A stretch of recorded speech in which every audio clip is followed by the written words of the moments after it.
Welcome back to Success is Weird and Messy, the podcast where I, Kathleen Gabriel, talk with business owners about what happens when you carve your own path and how they turned obstacles into opportunities. Today, I'm excited to introduce you to Emily Purry, the owner of Purry Consultants. She is a disability awareness consultant and corporate trainer focused on creating spaces of belonging in companies and organizations, and a stellar keynote speaker. Emily, welcome to the show.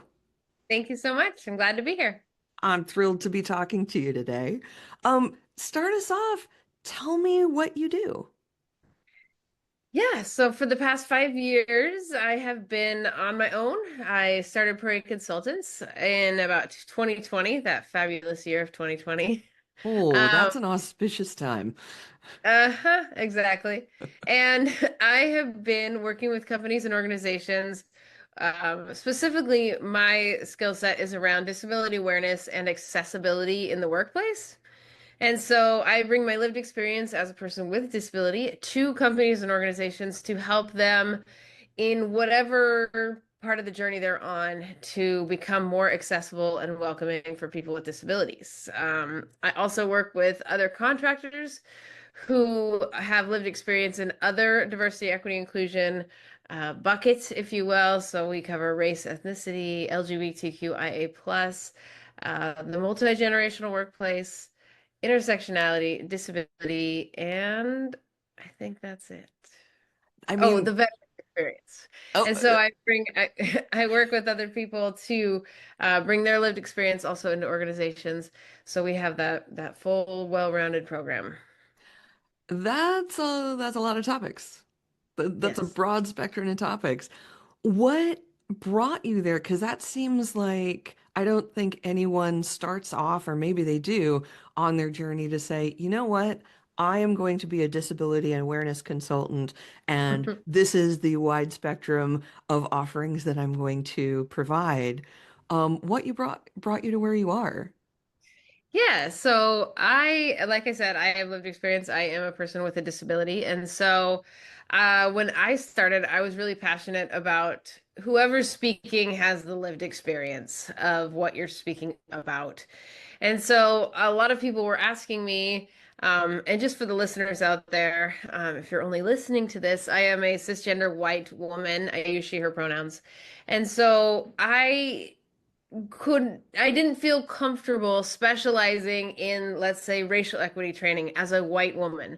Yeah. I do a high level diversity, equity, inclusion training. So why it's good to be a good person and inclusive of others who don't look like you, act like you, move like you, vote like you, all of those things. But when it comes to specializing, I am very passionate about having somebody with that lived experience on stage. And so I initially started talking about disability because that was my experience. And companies were asking me for those specialized trainings. And so at that point, I started partnering with other contractors to offer those perspectives and that knowledge around other groups of diversity, equity, inclusion. So that's just kind of how it evolved.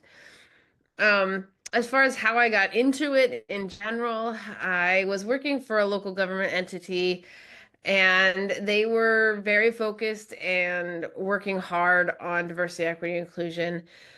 But back then, and fortunately and unfortunately, if we get into that, Yeah. disability was not really included into that diversity, equity, inclusion bucket. And so they were talking a lot about equity and creating inclusive spaces. And I, as a person with disability, didn't feel like I was part of that conversation. And so then I brought it up. I said, hey, you are all doing great and very, very necessary work, and I don't want to derail that work around race and ethnicity and LGBTQIA. However, we're not even talking about this bucket, which also very feels very exclusive as another minority community that's being affected by these decisions. Yeah. And so that's when I became the voice of that, adding that piece into the organization and bringing attention to it as much as I could. And so then when I left there, I said, okay, I guess I'm gonna do this on my own. And so I went out on my own, and here we are. That's incredible.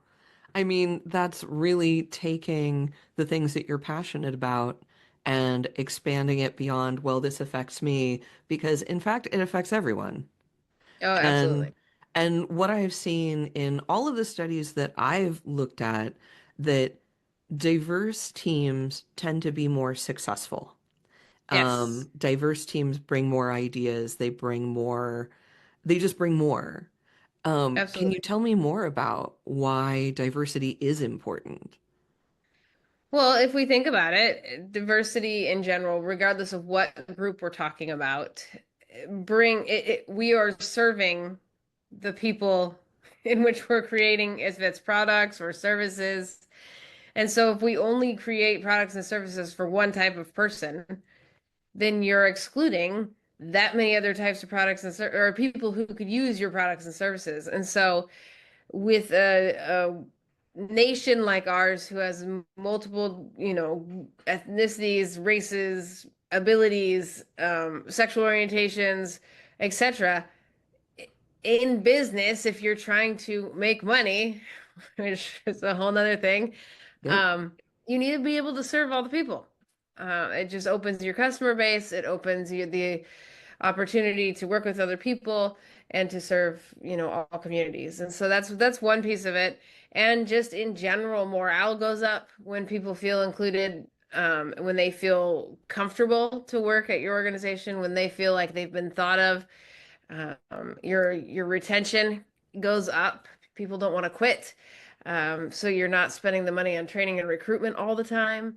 And Yep. so when you create that environment that's welcoming to everyone, you have a more successful business overall. Yeah. Um, And that includes the bottom line, which a lot of business owners are like, it's expensive, it's expensive. No, even the bottom line is drastically affected when we're talking about diversity, equity, and inclusion. oh, absolutely. Even if it's not fundamentally something that a business owner cares about, if all they care about is dollars, well, it's extraordinarily expensive to have employee turnover, to have, Absolutely. yeah, that loss of institutional knowledge, that loss of time that goes into, refilling roles and getting people up to par in whatever amount of time that takes, that onboarding and ramping up. Yep. And then all of a sudden it's like, oh, well, if we actually look at the dollars that we spent on that, it probably would have been cheaper and easier to have a diverse group that can work well together. Yeah, Because and that I, feel like they're at home when they're at work. I mean, work is our second home. Why yeah, not make a place we want to be? yeah, we certainly spend enough time and energy there. Hmm. That is in fact most of our lives. So what common misconceptions do you run across with people who are either new to inclusion and diversity or that are starting to engage with your work? What kind of things do you run across that you have to sort of course correct on? I think diversity in general, the big misconception is, oh, I just have to hire people who are a different race, or I have to hire people with disabilities. And that's just like, okay, let me do that. Let me check the box and solve the problem. And Yep. it's more than just checking a box. It's Yeah. more than just hiring somebody because and then when you think that way, the problem just perpetuates itself because then you hire people who don't look like you, act like you, move like you, vote like you, etc. And then they're not comfortable in the workplace. And so they will quit. And then your bias or your perception of that group of people continues to be negative. We Yeah. have to look at the inside of the organization and look at culture shift and look at education among employees that are currently existing before we start bringing in somebody who may not quite be accepted by the group. And so it's really looking at education and what's going on culturally on the inside before we start recruiting and hiring people of diverse backgrounds. Yeah. That's probably one of the biggest misconceptions. And then people will be like, "So we made all these efforts and then nothing changed and everybody that we hired quit." Well, then there's probably a deeper problem. Yeah. Um, so that's probably one of the biggest ones when we're looking at diversity as a whole, which means all groups of people that are coming in that are not part of dominant culture. Yeah. Um, as far as disability specifically, which I'll speak to, is A, it's expensive. B, people with disabilities don't want to work. We want to live off the system, and I say that in quotes. Yep. Um, and like the accommodations are expensive, and that people with disabilities can't do the job. I think those are the big things. And I think just the stigma around disability and the lack of knowledge, which you realize how uncomfortable people are when you're around them. Um, and then Yeah. that is also challenging and uncomfortable and something you don't necessarily, as a person with disability, want to deal with every day. So those are the kind Yeah. of big ones that I And see. I think you hit on something really key because part of equity and inclusion is having the dominant group learn how to be comfortable with new people. It's not just the other way of introducing new people and letting them figure it out, because, like you Mm. said, they'll just leave. Yeah, But then that idea of, all right, well, how do we actually include people and change ideas because that's the whole point of diversity in the first place. yeah, yeah, Yeah. absolutely. And Well, yeah, go it's ahead. hard for people to like A, admit that they feel uncomfortable Hmm. or admit that they're not inclusive of others. I think that's one of the, if we can get Yeah. over that barrier that yes, we're going to screw it up. Yes, it's really uncomfortable. And yes, every single person on the planet has some kind of, I don't even like to say the word bias because it's so like, ugh, we hear it so much. But Yeah. every single one of us has a perception about another human being before we even know them. And that's normal. So what can we do about it in learning more about that human being? That's the piece that I think is so hard for people. Yeah, absolutely. And you mentioned cost in terms of business owners might think, oh, if we have to make accommodations, that'll be costly. Yeah. Um, what are some sort of easy access disability accommodations that employers can make? I mean, it varies all over the place. I Yeah. think just learning about disability is making somebody like if I know I've been thought of before I walk through the door, meaning if I'm going into an interview and let's say they have large print questions, or they just have decided to just read the questions. They offer the questions in print, yes, but they also offer to read the questions in an interview. Like for me, that means, hey, they might have thought that there's somebody who can't read the questions. So it's as simple as thinking about a person with a disability. Yeah. Um, Doing your best to show and to actually be intentional, not just show, but about that you may have thought through that process a little bit. But a lot of times it's something simple like flexible work schedules or like for me, I do need a Mac computer if you don't use Macs because that's what I use to for all my accessibility stuff. Yeah. Um, a larger monitor. There are little things. There's sometimes, communicating via email instead of in person, or if we can take notes during our meetings. I mean, like it varies so much Yeah. that costs in the grand scheme of things so little. Um, and when we look at the statistics around people with disabilities and employment, the levels of loyalty are so much higher and a lot of the reasons are kind of sad why they're Yeah. high, but we will stay. Once we are in, we work hard for the most part. We want to keep our job because it is harder for us to get employment. And so we Yeah. will unfortunately put up with a lot that we shouldn't because we want to keep our jobs. Yeah. Well, and it sounds like a lot of these things aren't actually cost-based. Like Mhm. using one kind of computer rather than another, as long as it can be integrated into whatever work is being done in general. I've seen Yeah, that all over the place. People just even just having a preference and yeah, that preference being absolutely. accommodated. Yeah. Um, Having a little preparation in advance.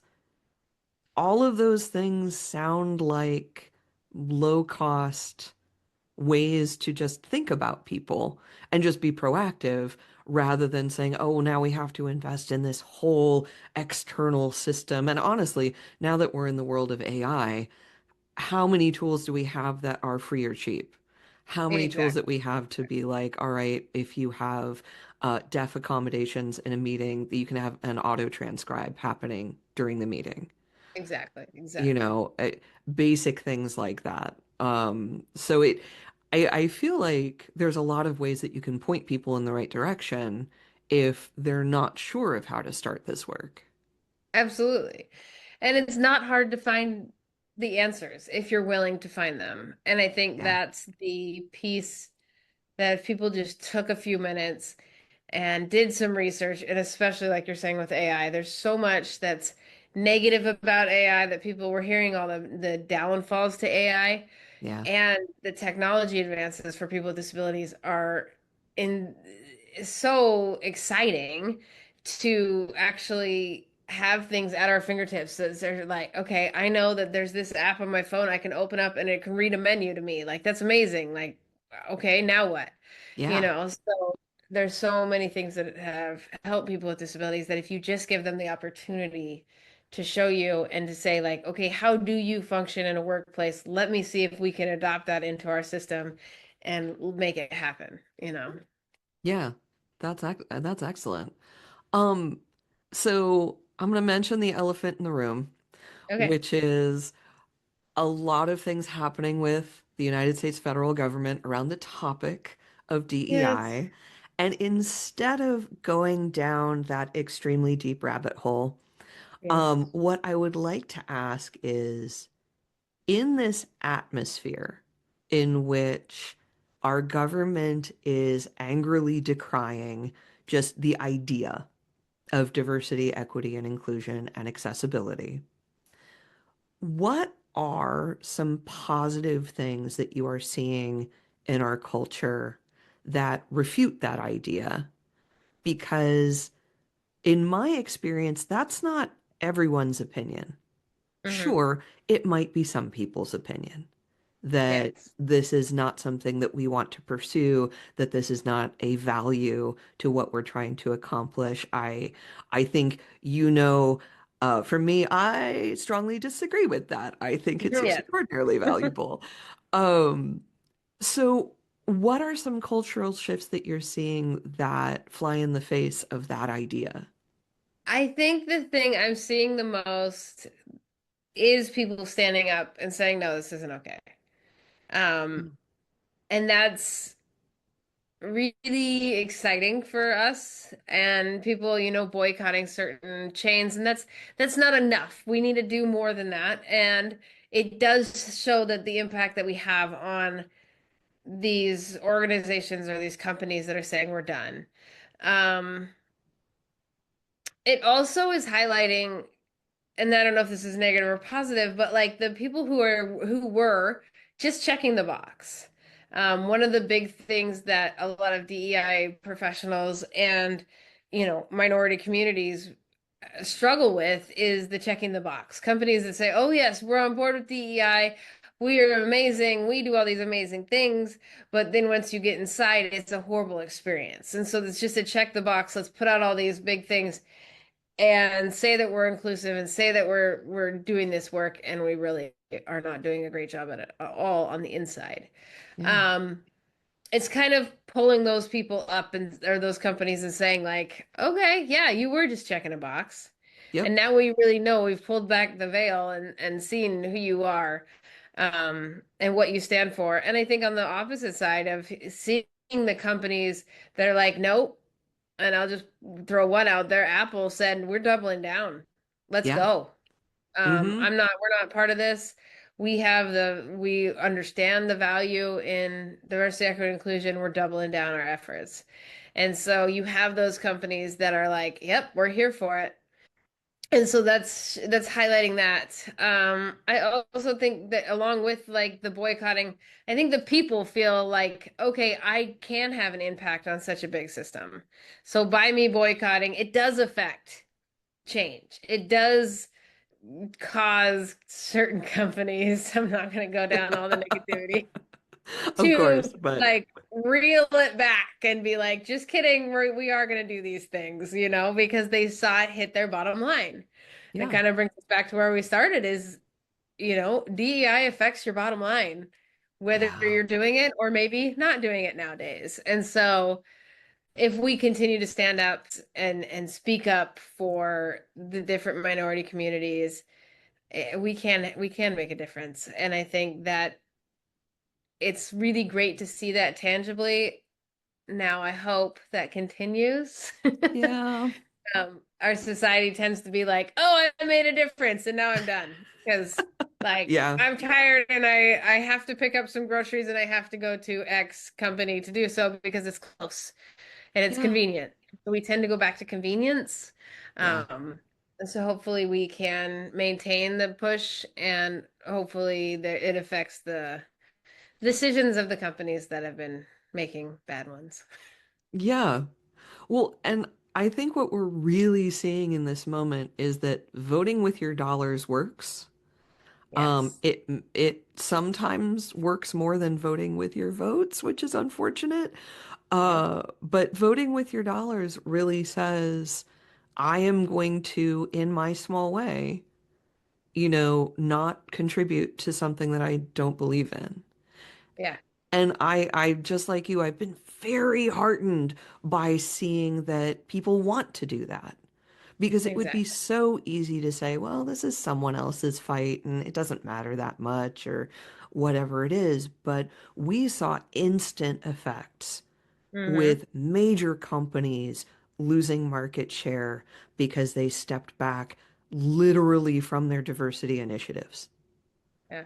And Oh, for and sure. that I find very heartening. And I think that this disconnect is one of the other things I see inside companies and organizations. They think like the minorities communities don't have the money to have the power. We definitely don't have the power because of our systems, but Yeah. we don't have the power to make that have that effect because we're seen as middle, low class, all those things, assumptions. And so, yes, when we don't spend our few dollars, according to them, at those organizations or those companies, you're going to see a difference. But then also those who are part of middle and upper class who are saying, no, this isn't right. These are human beings. I'm also going to pull my money back. Yeah. Then that speaks loud. And I think there's an assumption that, minority communities don't spend money like dominant culture does, and that's just not the case. I think there's also a misunderstanding that dominant culture is a monoculture and that Mm, one cannot have minority identities while being empowered by the dominant culture. exactly. Um, and so you can have all kinds of identities. And I think the more we know about that and the more that we know how we are empowered or oppressed or just simply left alone sometimes, Mhm. um, in certain identities, it makes us more empathetic to other identities and to other people who may be struggling in different ways. Yeah. I think So it's really important in this time to identify our privilege. I'm saying that word because it's a firecracker for some people, but I know. we all have privilege. I am a Yeah, disabled person. I'm part of the disability community, which technically, puts me into a minority community, but I'm also white, and my yeah, whiteness does have power. If there is a black man out there, he still has power as a man. He doesn't have as much power, but how can he use his power? How can I use my power as a white woman to move the needle for another community? And so people get so fired up about the word privilege, but we all have it in some respect or another, even if, like you're saying, we belong to that minority community. And yeah, so, yes, can we have the minority identity and be protective of it and want to stand up for it? Absolutely. And I can still bring my whiteness into a space and have more privilege than, let's say, a person with a disability who's a black woman. There's less yes. privilege there. And so how can I bring my privilege in and help and change and advocate for? Yeah, absolutely. Well, Yeah. I think talking about this atmosphere that we're in right now, this sort of polarized atmosphere, Hmm. especially given the work that you do, Yeah. brings me reasonably smoothly to my next question, which is, what is the weirdest obstacle you've faced? Because is it this, or is it something that was literally about your business or changing up what you offered in your business? This is the weirdest time for me, for sure, in my Yeah. 5 years. Um, and it's kind of interesting. I was just talking about this the other day. It's not any of the things right now. It's the how do I find the motivation, Yeah. keep pushing when I feel like nobody gives a crap. And I Yeah. don't mean nobody, but like when I feel like the government is against everything I've tried to do and build for 5 years, how do I find the motivation every day to keep pushing when this work is exhausting anyways? Yep. Putting my life out there, putting my lived experience out there every single day and begging people to want to listen and to understand and to try to be inclusive when when people don't respond to that, it's like an immediate hit to me anyways. And Yeah. so it's exhausting. But then on top of that, now to have our government being and saying like, no, this isn't something important and not even not important. You're not allowed to do it. You're not allowed to teach children about diversity, equity, inclusion so that children like me, when I was a kid, feel comfortable in their own skin and feel like they can be themselves at school and at work and all the things. Like you're telling me that's not important. And so as one little person in this world, it's like, how am I going to fight that? Yeah. Um, and so I think that's the thing I've been dealing with the most, along with my community is saying, do we say diversity, equity, inclusion on our websites? Do we try to frame it as something different? Or do we say belonging? Do we stop saying those words? Because it's not that we don't believe in them or that we're not doing the work. And we're also trying to pay our bills. Yep. And so That's real.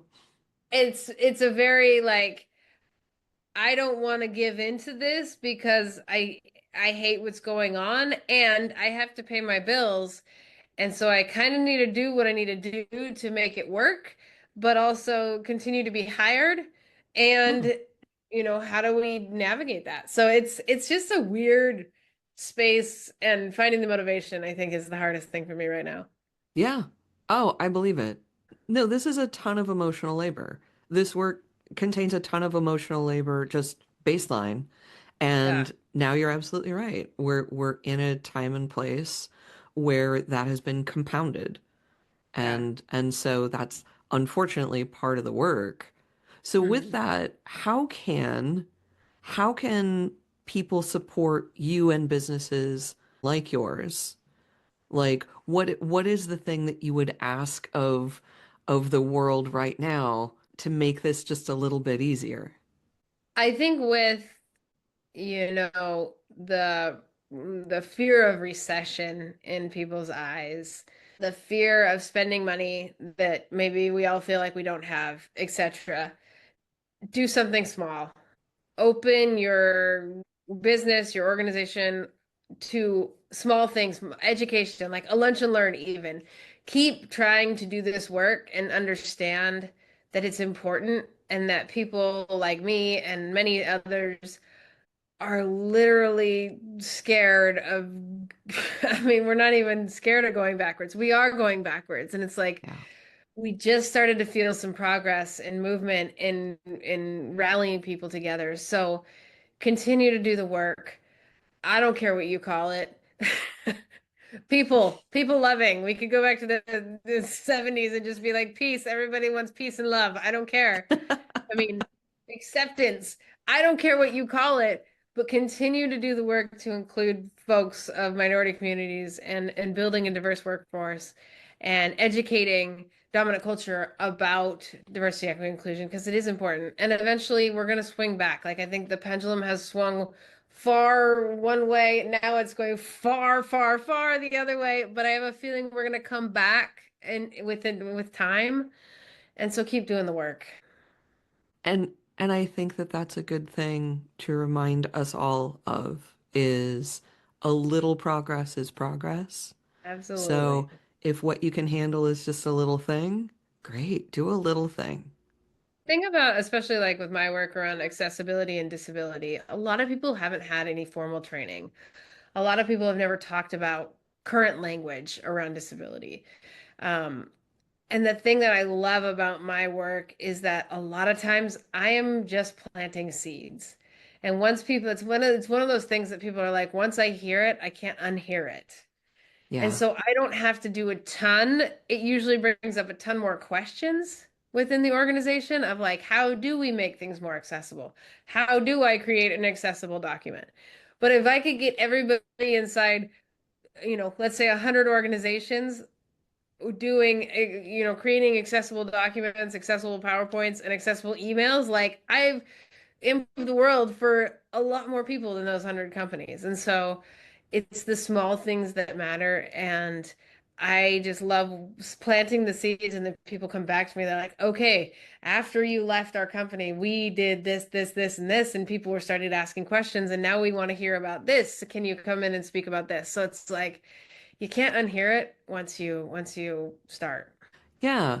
So, I mean, that's you making an impact well past your initial work, which leads me directly to my final question today, which is, Emily Purry, how do you define success?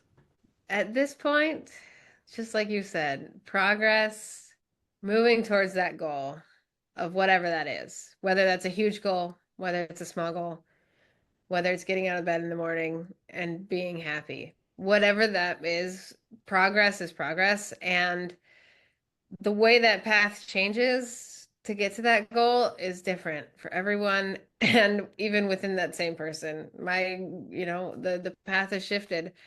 And I think as long as you're still living a happy or moving towards happiness and achieving those goals, then I think that's success.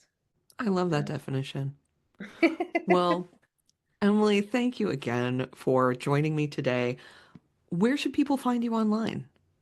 Yeah, my website is Purryco, so P as in Paul, URRYCO.com.